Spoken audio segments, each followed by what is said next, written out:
Welcome to the Rim Break Rodeo. We hope this video helps. You start by making a dedicated calendar just for your diary so personal notes never mix with work.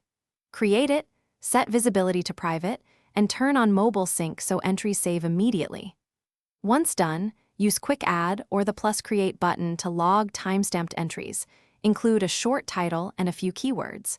Make sure to turn off sharing and check calendar settings for notifications. This gets you writing fast while keeping privacy and sync reliability in place. Now you structure entries so they're searchable and meaningful. Create a template with fields like title, mood, highlights, and lessons, then paste it into the description each time. This standardizes notes for quick scanning. Add photos or attachments for context, and use the attachments field for receipts or voice clips. Once done, color code by mood or theme and include consistent keyword tags to make later searches precise. These practices turn a stream of events into a reliable, finish by creating habits and backups so your diary remains useful.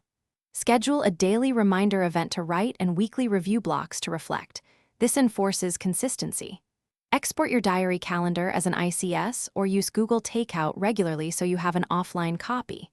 If something goes wrong, check visibility settings, mobile sync, and app permissions first. Often a disabled sync or wrong calendar selected hides entries. Once fixed, resync and verify recent entries to confirm everything's back in place. Thanks for watching. Consider subscribing if we helped you.